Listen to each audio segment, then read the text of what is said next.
Hey there, people. It's Patricia. So glad to be here with you again today. Okay, today I am like in the midst of event, like deep into event planning. One of the boards that I serve on, we have a big event coming up uh, in the next, 24 hours, literally. And so I was like, I handle this stuff so differently than I used to. Definitely than I used to 10 years ago or even longer. And so I decided I'd talk about that while I'm fresh in the midst of it, because, some things you lose when you wait a little bit, other things you kind of romanticize and brush over. Yeah, no romanticizing and all of that. So that's what we're going to talk about today and why it matters, seriously, in terms of managing your energy and prioritizing, your life and the things that you engage in. But before we get into that, if you will take a second to hit the thumbs up button and subscribe so that we can share this revived YouTube channel out to many more people and to get more likes and listens uh, to pull more people in. Okay? All right. So here's the thing. Like I said, I am like deep in it. Now, what you have to know about me first is number one, I am like a crazy planner. I'm a crazy planner who hates Excel spreadsheets. So, like, that's my limit, right? So, there are people who are planners and they have their Excel sheets and all that kind of stuff. I hate Excel sheets. Now, I did not say I don't like my list. I love my lists. I love my tables in Word. I can do those. Someone else will have to create the Excel spreadsheet. And that is one thing I have definitely learned to do over the course of the last 10 years, which is let someone else make the Excel spreadsheet for me. But yeah, hardcore planner, always have been. My brain just works that way. I'm always thinking about the details while also the big picture. So yeah, I got a lot going on, right? And so all of that comes with me when I'm planning an event. It doesn't matter if the event is for work. It doesn't matter if the event is for, or was for my daughter's Girl Scout troop. It doesn't matter if the event was for my son's athletic team or if it's for an event, that I serve on a board, or I'm, working with. Like you just get all of it. In my head, there's not really a distinction. I can try to step back or whatever, but most of the time you're gonna get that same level of intensity and commitment, I will say, across the board. Now, what I will say that's different in that regard, from 10 years ago would be that I've learned to manage the intensity so that it's not sending me over the edge when somebody does something like really stupid or crazy, because that always happens. Didn't say I don't get irritated. I do get irritated and aggravated, and I've learned to walk away or adjust faster, I will say, um, from situations like that. But you're still getting that level of intensity. And it's so hilarious because, in this particular one, I'm helping with the decor, which is like party planning for me. That's the second thing you need to know, which is I used to host huge parties for work, for kids' birthdays, for all kinds of stuff. Um, a lot, right? I used to host a lot of parties in my home and in other places.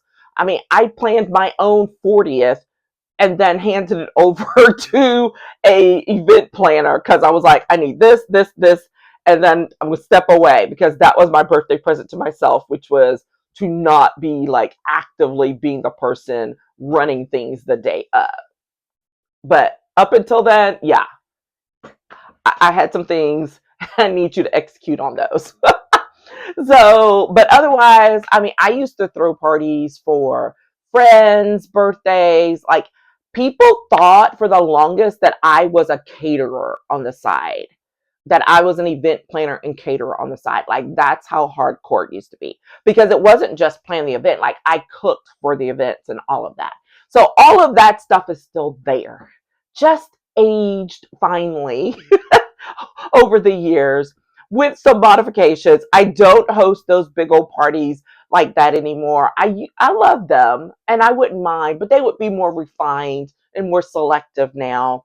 Um, but they were so much fun, and I loved the organizing and the planning and pulling things together to make them, just come together for the experience, right? That's what I really love about it.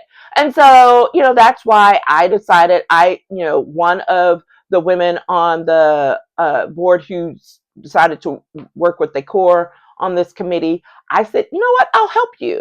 I'm not going to be in charge of it. I'm going to help her. And, we're like this hardcore little team of two. Turns out we are very similar in how we approach things. So it's kind of one of those like, oh my goodness. And we did not know that when we got started.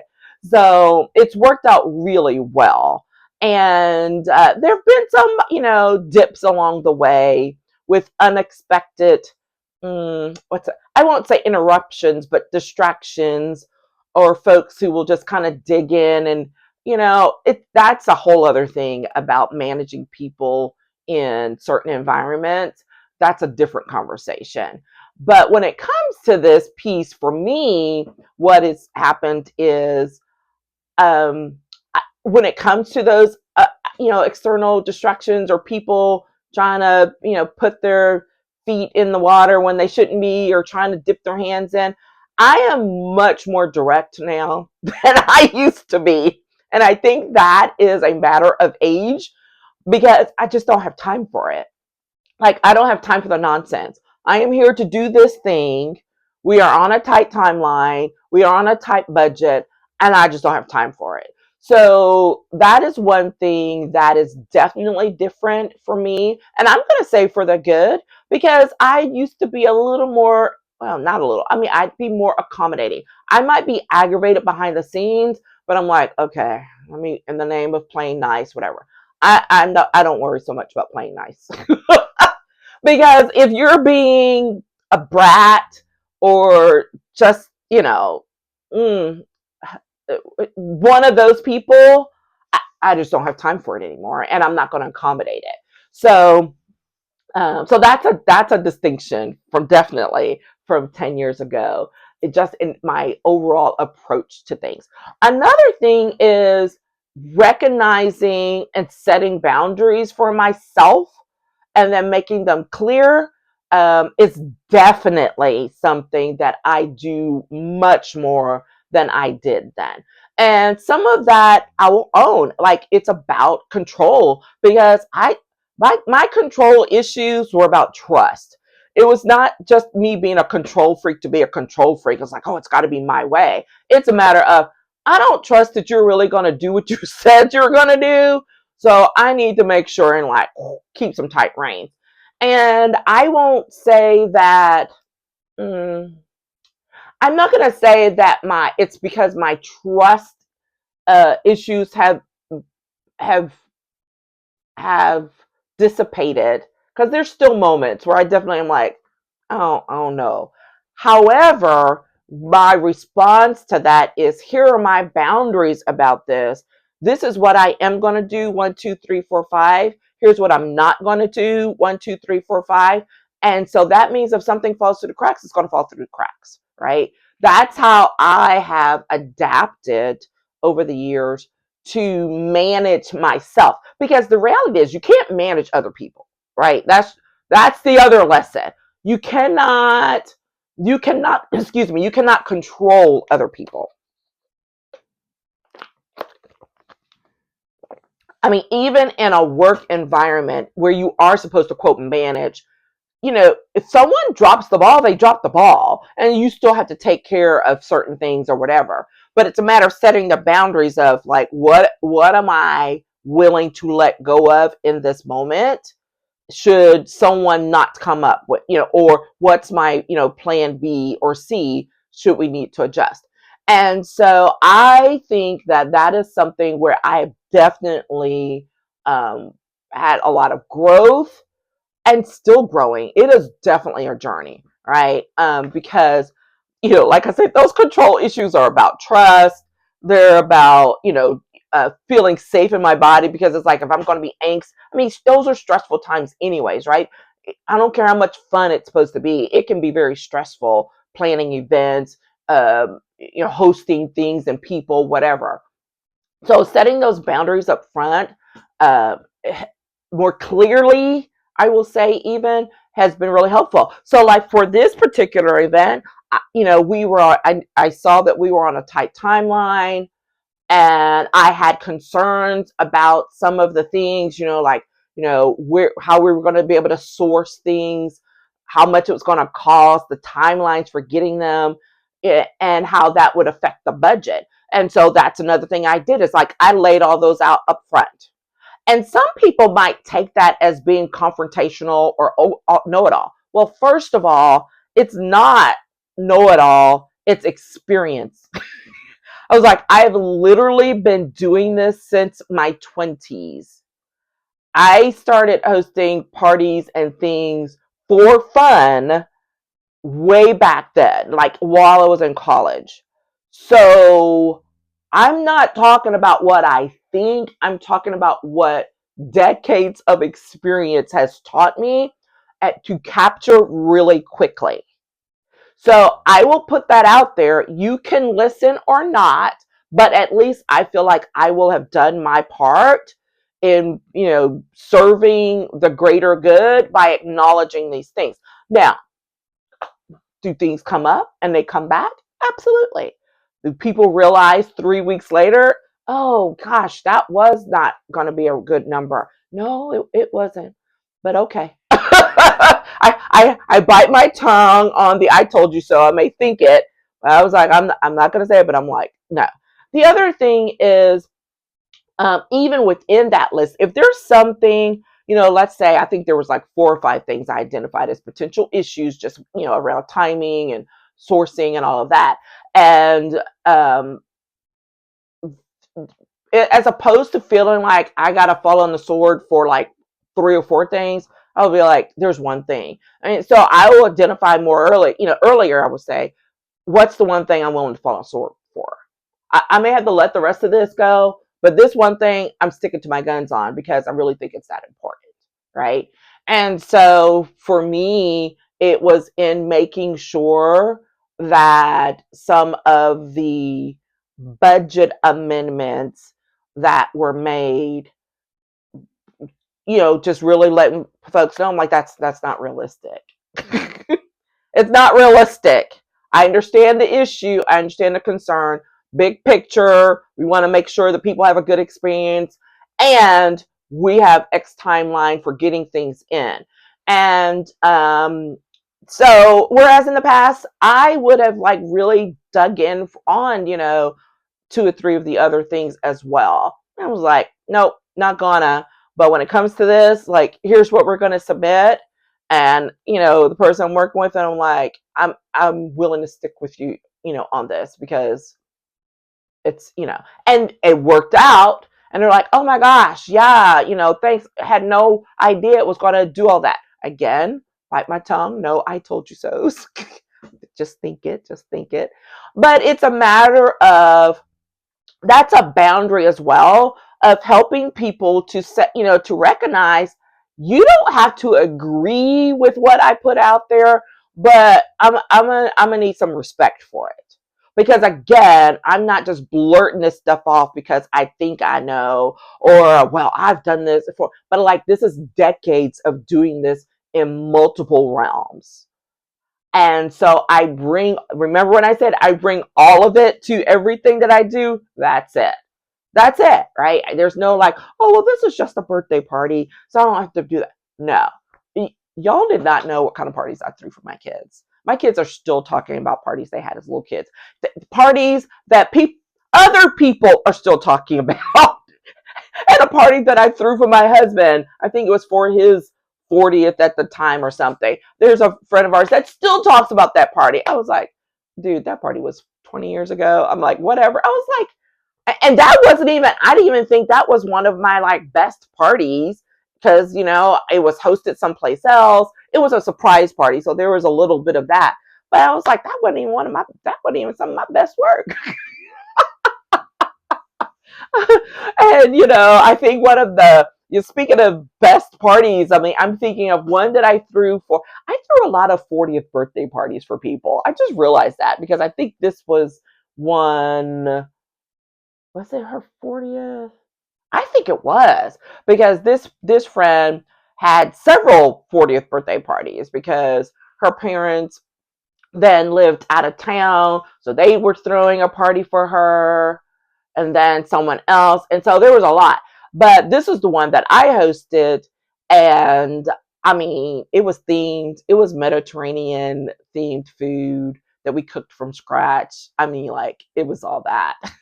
There was a Jamaican themed engagement party that was one of the first ones my husband ever saw me pull off. And when someone was like, "Oh my goodness, we need to get Patricia to do this for us," and he was like, we weren't even married yet. He was still my fiance, and he told him, he was like, "Not unless you're gonna pay her," because he was like, "What is this craziness?" And I was like, I threw regular holiday parties, Christmas parties that were always very, like coordinated, the themes and the food and all the stuff. And then one of my other favorites was my daughter's 13th or 16th was nice too. I think it was her 13th birthday. And it was a YOLO, you only live once party. And it was a progressive party. And so we had a group of her little friends and we rented a limo and they literally took their party on the road to some of her favorite places. So we had to make a stop at the bookstore. We had to make the stop at the ice cream parlor. And we'd make the stop at the mall where they got to run around for a certain period of time and do something. And then, we stopped at a friend's house to do, what was that? I don't know what we had. I mean, like we had fondue, chocolate fondue, and all that stuff at that house. And then ended it back at my house with the actual cutting of the birthday cake. I'm telling you, like this is the stuff I did for fun. So I'm just telling you, and this is what I bring to the table, and I enjoy that. And so that's one thing I will say. That I try to maintain over the years is still having that joy and and like really digging in because coming up with the ideas and creating, it's literally how I get those creative juices out of my system. That's basically what it is. Party planning, event planning, whatever, creating decorations, like that's the thing. It allows me to dip into uh my wealth of supplies that shall not be discussed here in depth. It allows me to pull some things out and be like, what can I do today? So again, I love it. Can you tell? I love doing that kind of stuff. And there were boundaries that needed to be set around it, right?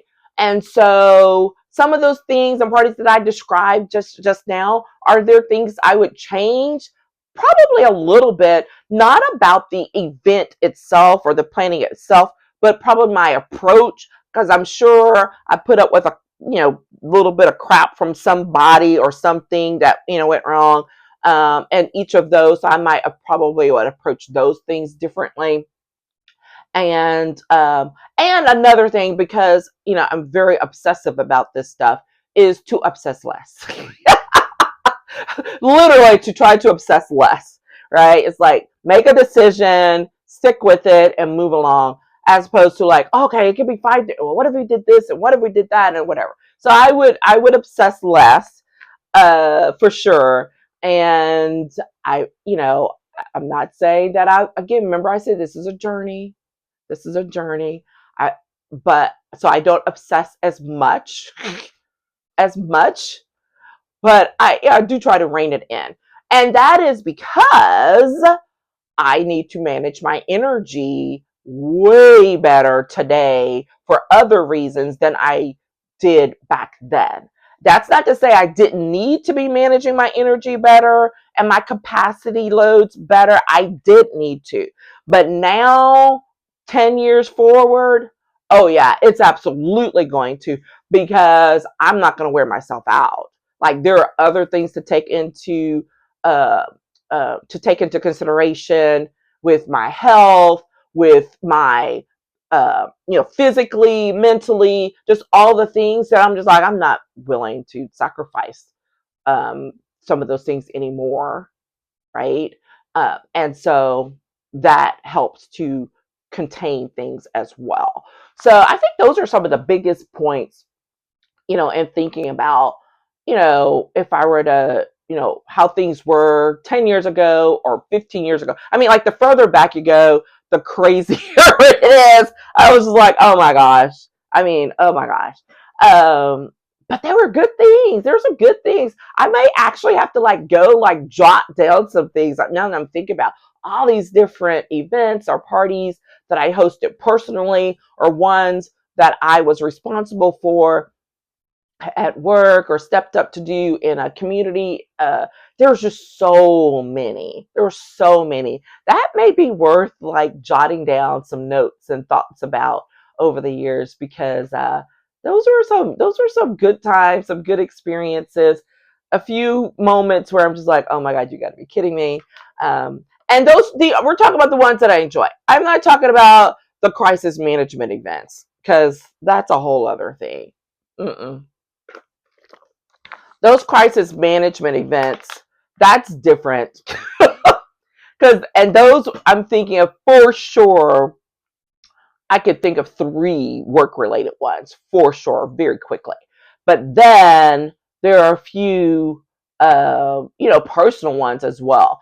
And that may be a different conversation. Like, how I manage a crisis management situation today versus 10, 15 years ago. I'll look for that video, because that one needs to be done for sure as well.